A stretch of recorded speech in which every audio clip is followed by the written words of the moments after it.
दोस्तों, हमारी सीरीज चल रही है ठाकुर दत्त जोशी जी की बुक कुमाऊं के खौफनाक आदमखोर।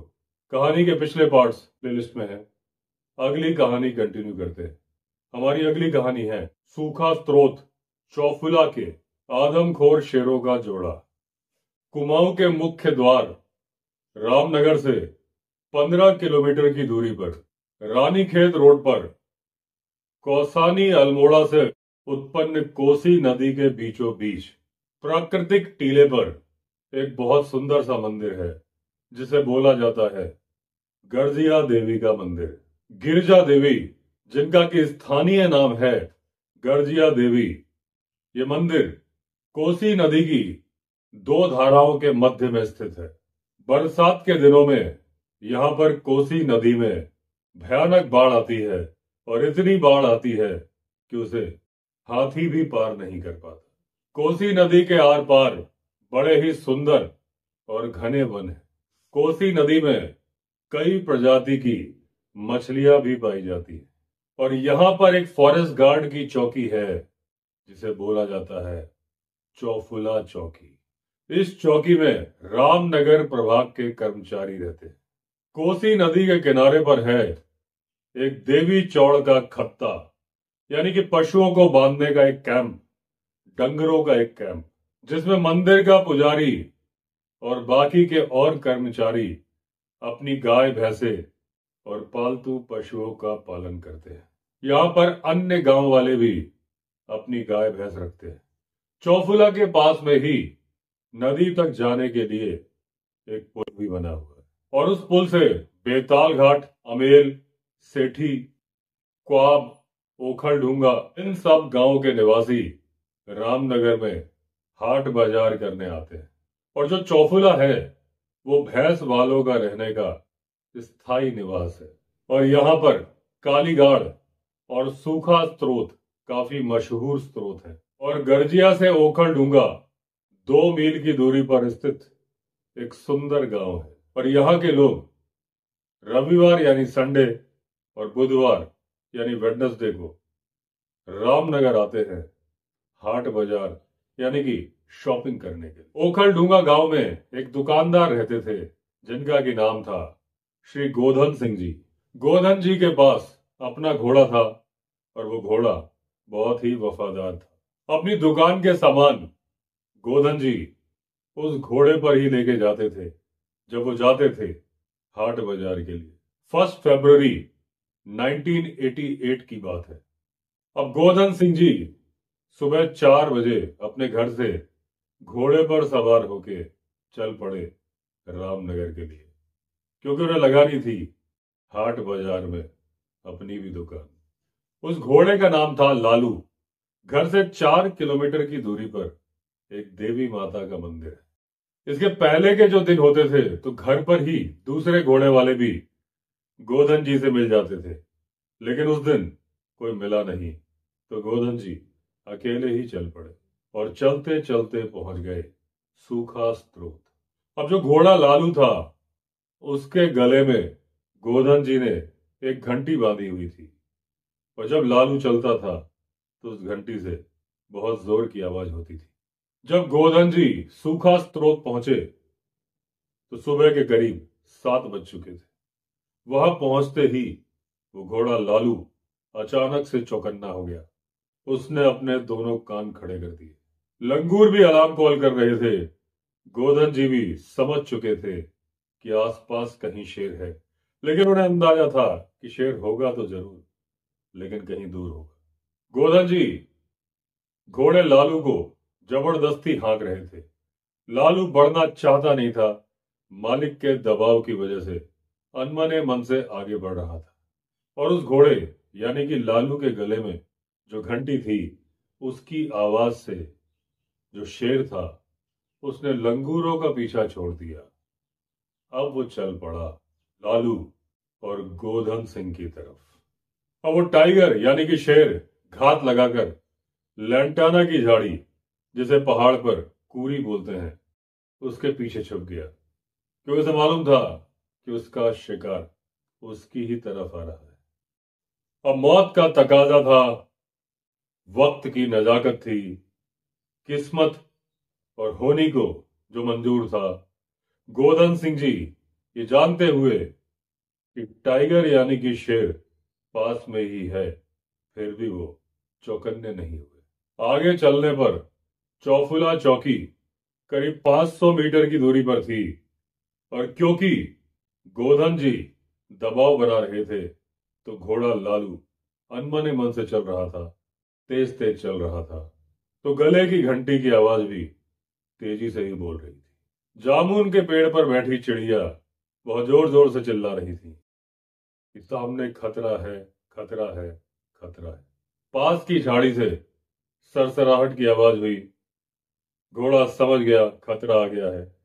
टाइगर यानी कि शेर ने घोड़े की गर्दन पकड़ने के लिए छलांग लगाई, लेकिन घोड़ा समझदार था, वो तेजी से दौड़ पड़ा। तो जो शेर झपटा था गर्दन की तरफ, उसका निशाना पड़ा उस घोड़े लालू की पिछली टांगों पर। अब जब शेर का पंजा घोड़े की पिछली बाई टांग पर पड़ा तो उसने जोर की उछाल मारी और गोधन जी शेर के मुंह पर ही गिर गए। अब शेर ने गोधन जी की गर्दन अपने दांतों में दबा ली और लेके चला गया जंगल की तरफ, और वहां पर बैठी शेरनी यानी कि टाइग्रेस इंतजार ही कर रही थी कि अब स्वादिष्ट भोजन आने वाला है, क्योंकि मेरा शेर जो गया है। अब जब वो शेर इंसान की लाश को लेके वहां पहुंचा होगा तो वो शेरनी भी हैरान रह गई होगी कि ये क्या ले आया शेर, क्योंकि ये तो हमारे मेन्यू में ही नहीं था। वो लाश यानी गोधन सिंह जी की लाश, जिसमें अभी थोड़ी जान बाकी थी, वहां पर काफी तड़पी होगी, जैसे कि जमीन के निशानों से मालूम चला था। अब शेर ने गोधन सिंह जी को मार तो दिया था, लेकिन उसे खाना शुरू नहीं किया था, क्योंकि वो शेर नरभक्षी नहीं था, यानी वो टाइगर मैन ईटर नहीं था।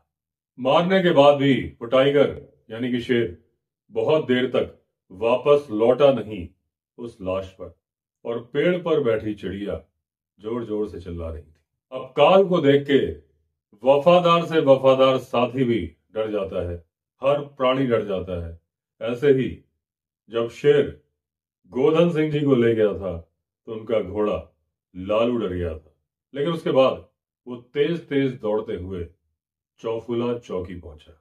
चौकी के सामने खड़ा होके घोड़ा जोर जोर से कांप रहा था और मुंह से हिनहिना के घटना स्थल की तरफ इशारा भी कर रहा था।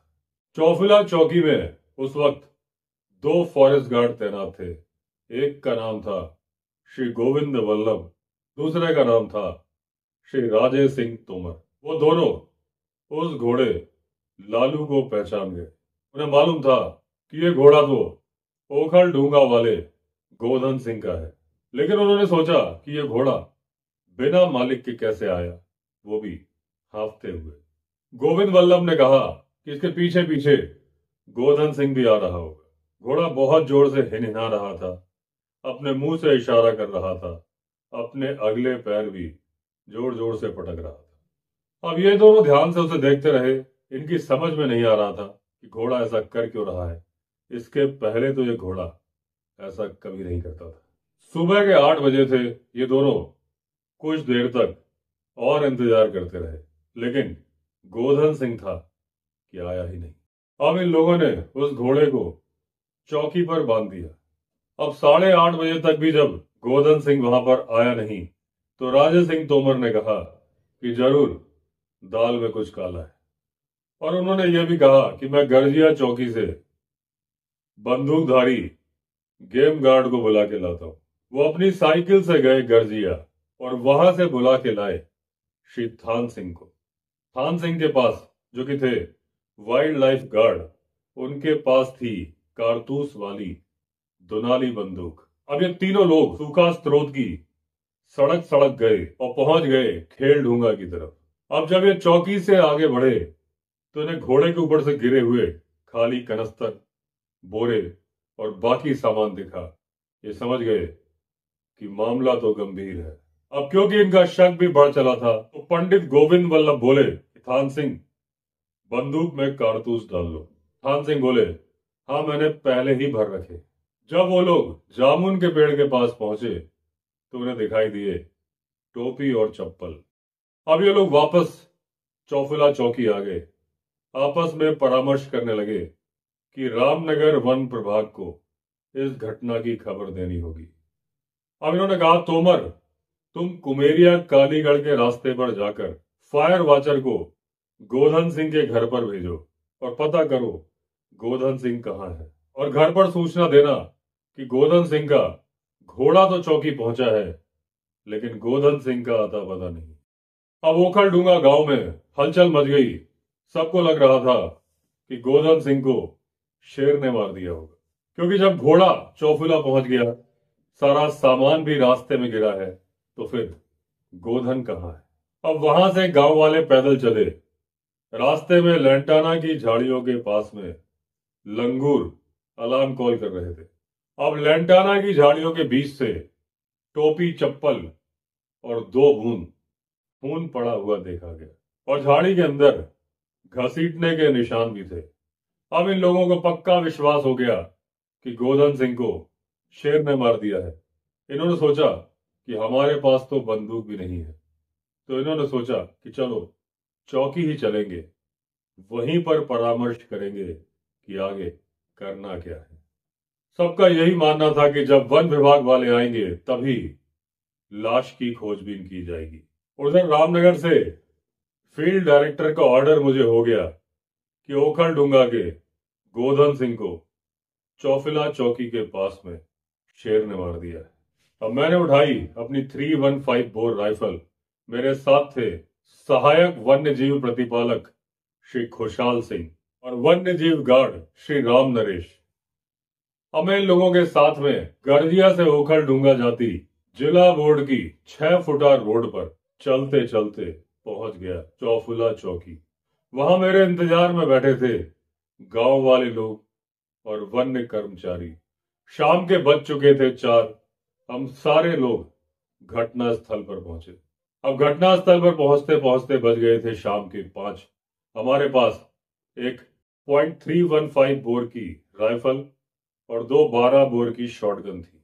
टोली बनाकर खून की बूंदों के निशान और घसीटने के निशान देखते देखते हम लोग आगे बढ़े।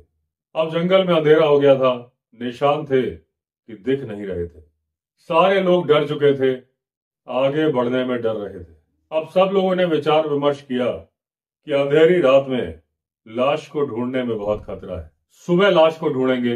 ये राय सबने मंजूर की। अब रात के 8 बजे तक फॉरेस्ट गार्ड चौफुला चौकी पहुंचे। रात भर आग जलाकर उसी के सहारे बैठे रहे।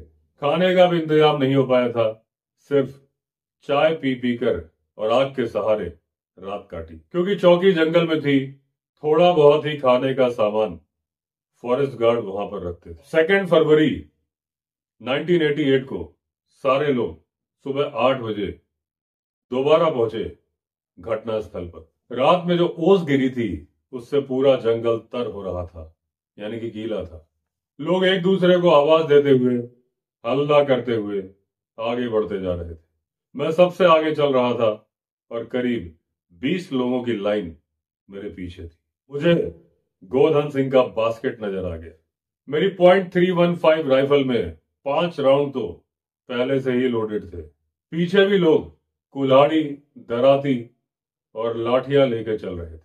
आगे थोड़ी सरसराहट की आवाज सुनाई दी। मैंने कहा, राम नरेश, हवाई फायर करो। तब दोनों ने अपनी अपनी 12 बोर की शॉटगन से 5-5 फायर किए। मैं आगे बढ़ता जा रहा था। आगे मुझे एक छोटा सा नाला दिखा और वहां से मुझे दिखी एक खिसकती हुई छाया। ये छाया थी, परछाई थी टाइगर की। समय हो चुका था सुबह के 10:35, यानी कि 10:35। मैं घास में घिसट घिसट के घुटनों के बल आगे बढ़ा। आगे नाले में गोधन सिंह की लाश के कुछ टुकड़े दिख रहे थे। बहुत शोर शराबा हो रहा था। सबको पता चल चुका था कि लाश मिल चुकी है। मैंने दराती वालों को आगे बुलाया और उनसे झाड़ी साफ कराई। फिर उस स्थान का अच्छी तरीके से निरीक्षण किया। लाश के टुकड़े अलग अलग 2 जगहों पर मिले। बारीकी से देखने से मालूम चला कि वहां पर एक शेर नहीं था, शेर और शेरनी का जोड़ा था, यानी कि टाइगर और टाइग्रेस। और लाश को दोनों ने टुकड़े बनाकर अलग अलग जगह पर बैठ के खाया था। और वहां पर टाइगर और टाइग्रेस के पग मार्क्स भी मिल रहे थे। अब लाश के टुकड़ों को इकट्ठा करके एक चादर में लपेटकर घटना स्थल पर रख दिया गया। अब एक आदमी पट्टी पटवारी ओखलढूंगा को और दूसरा जो फॉरेस्ट गार्ड था उसे रामनगर के फील्ड डायरेक्टर को सूचना देने के लिए भेजा गया। अब दिन के 12 बज चुके थे। करीब 3 बजे पट्टी पटवारी और वन विभाग के अधिकारी मौके पर आ गए।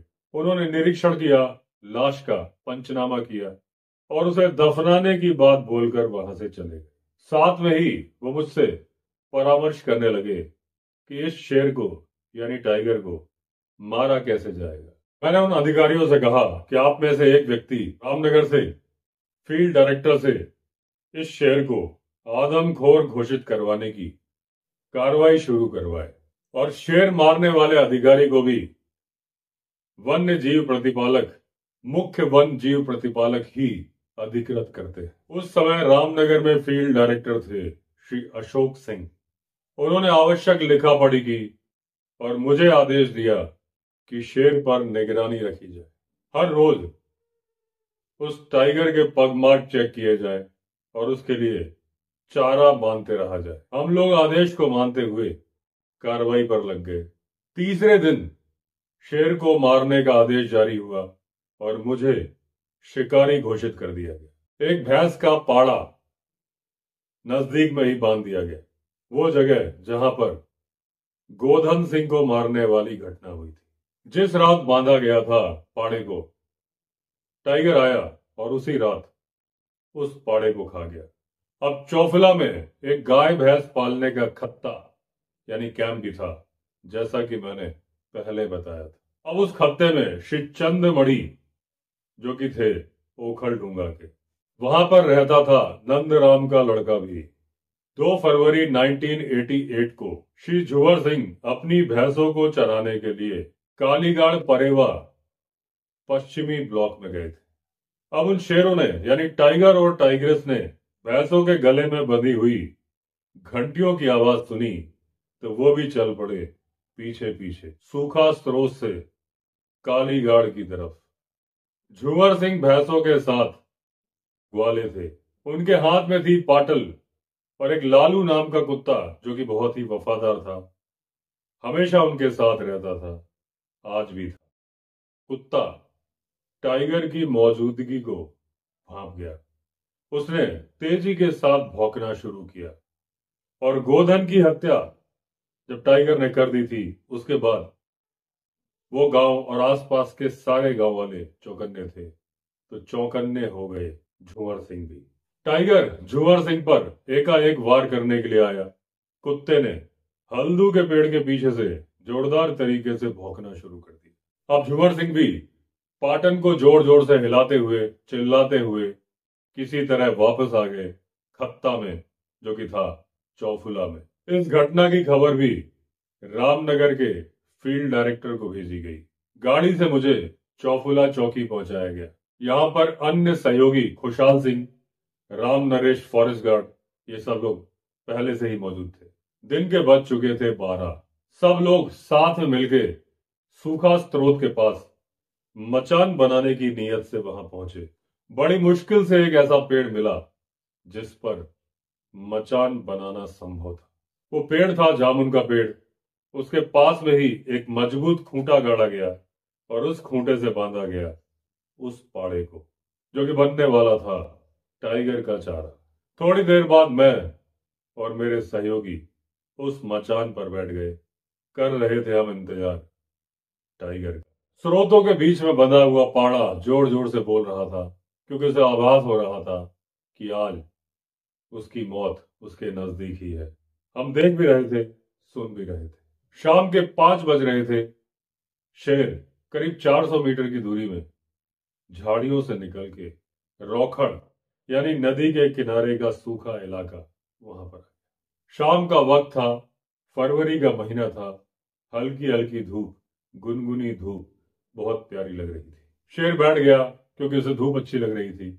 आधे घंटे तक बैठा रहा, उसके बाद उठा, सामने नीचे की तरफ देखा, उसे सामने नजर आया भैंस का पाड़ा। अब जमीन पर चिपक कर करीब करीब रेंगते रेंगते वो शेर पाड़े की तरफ आगे बढ़ा। अब शेर को क्या मालूम था कि वो पाड़ा बंधा हुआ है, भाग सकता ही नहीं है। इतनी सावधानी की जरूरत क्या है। और उसे क्या पता था कि आज शिकारी खुद शिकार होने वाला है। अब शेर और पाड़े की दूरी करीब करीब 20 गज की रही होगी। अब शेर ने उछाल मारी और पाड़े की गर्दन पर अपना मुंह मारा। मैंने धाए से .315 बोर की गोली दाग दी। गोली लगी शेर के बाएं कंधे पर। शेर ने काफी ऊंची उछाल एक गोल घेरा बना के की और धम्म से नीचे गिर गया। तब मेरे साथियों ने भी फायर दाग दी। अब वो टाइगर मर चुका था। अब बाद में साथियों को बुलाने के लिए मैंने हवा में एक फायर और किया। अब चौफुला की सारी जनता वहां पर पहुंच गई। अब गर्जिया चौकी से हाथी बुलाया गया और उस टाइगर को हाथी के ऊपर लाद के हम लोग बढ़ चले गर्जिया की तरफ।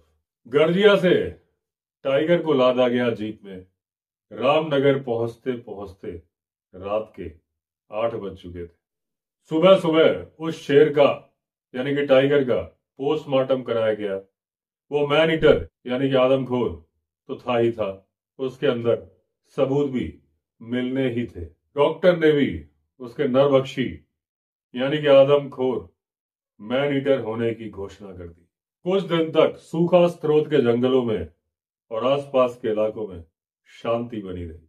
चौफिला निवासी श्री झुंवर सिंह की भैंसे जो कि थी करीब करीब 40 रोज जंगल में चरने जाती थी। उनका लड़का था जिसका की नाम था बालम सिंह। वो भैंसों को लेके चराने साथ में ही जाता था। जब भैंसे चौफिला आती थी तो उन्हें छोड़ के ग्वाले अपने अपने डेरे में चले जाते थे। झुंवर सिंह की पत्नी हंसी देवी शाम के समय भैंसों के लिए घास काटने जंगल जाती थी।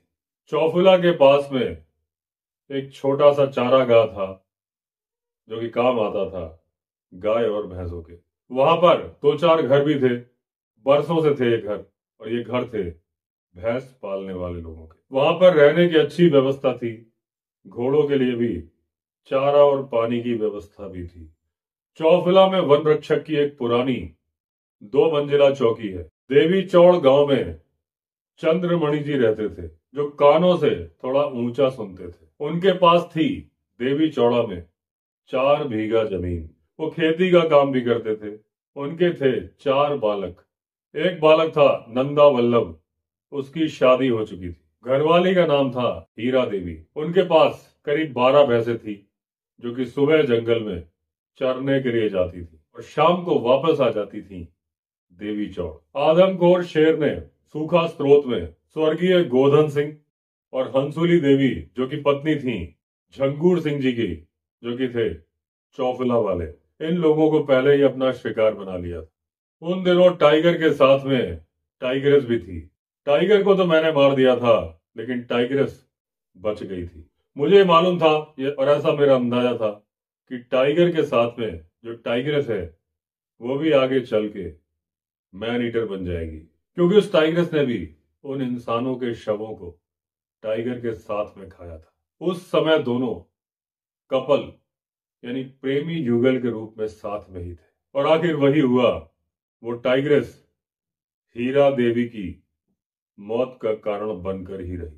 20 मई यानी कि 20 मई 1988 की बात है। हीरा देवी भैंसों के साथ आ रही थी। दोपहर के 3 बजे थे। कालीगाड़ स्त्रोत के पास में टाइग्रेस ने हीरा देवी को मार दिया। हीरा देवी जंगल गई थी, उनके साथ में शंकर राम की घरवाली भी थी। आगे जाकर वो अपनी अपनी भैंसों के साथ अलग हो गई थी। जिस समय हीरा देवी पर टाइग्रेस ने हमला किया, शंकर राम की घरवाली यशोदा अपनी भैंसों को लेके करीब 200 मीटर आगे बढ़ चुकी थी। हीरा ने भैंसों के बीच से यशोदा को पुकार लगाई कि यशोदा, शेर शेर। शेर ने मुझे मार दिया। हीरा गर्भवती यानी कि प्रेग्नेंट थी, वो भाग भी नहीं पाई। श्री नंदा वल्लभ अपने एक छोटे से खोखे की दुकान में बतासे वगैरह और बाकी कुछ पूजा का सामान बेच रहा था। उसने यशोदा को बहुत घबराई हुई अवस्था में देखा। उसने पूछा, क्या बात हो गई यशोदा, तुम इतनी घबराई हुई क्यों हो? लेकिन उससे कुछ बोला नहीं गया, खाली वो जंगल की तरफ देखते हुए रोने लगी। चंद्रमणि का पुत्र नंदा वल्लभ अनुभवी आदमी था। वो जंगल की तरफ देखकर रोती हुई महिला को देख के समझ गया कि माजरा क्या है। फौरन मंदिर और देवी चौड़ में हो हल्ला हो गया। बहुत सारे गांव वाले और मुसाफिर दौड़ पड़े कालीगाड़ स्त्रोत की तरफ। अब नंदा वल्लभ ने अपनी घरवाली का घास का गट्ठा पहचान लिया। लाश भी मिल गई। शाम के करीब 5 बजे मैं वहां पर पहुंचा। खुशहाल सिंह और मैं वहां पर रहे। बाकी लोगों से हमने कह दिया, आप लोग अपने घर की तरफ जाएं। कालीगाड़ स्त्रोत के साथ में ही कुमेरिया से गर्जिया तक का पैदल मार्ग भी है। उसी पर हम एक पेड़ के ऊपर बैठ गए। ठीक 7 बजे स्रोत के पास एकाएक कई चीतल यानी कि स्पॉटेड डियर बोलने लगे, यानी कि अलार्म कॉल करने लगे। मैंने खुशहाल सिंह को सावधान कर दिया कि सावधान हो जाओ, शेरनी यानी टाइग्रेस आ चुकी है। मैंने बोल दिया कि जब मैं संकेत दूंगा तब तुम हाथ ऊपर उठा के टॉर्च की रोशनी उस जगह पर मारना। ये मैं समझा ही रहा था कि तभी पेड़ से 500 मीटर की दूरी पर एक सांभर बोला। मैं समझ गया कि वो शेरनी अब हीरा की लाश के पास में आ गई। उस जगह को हमने साफ किया हुआ था, लेकिन अंधेरा भी तो बहुत था। टाइग्रेस रोर करती हुई हीरा के पास आ गई थी। हम लोग भी तैयार थे। टाइग्रेस आई, खड़ी हुई। मैंने खुशहाल सिंह को संकेत किया। इशारे को समझते ही उसने टाइग्रेस के ऊपर टॉर्च की रोशनी मारी। मैंने .315 बोर की राइफल चला दी। गोली निकली। गोली लगी टाइग्रेस को। टाइग्रेस वहीं गिर गई।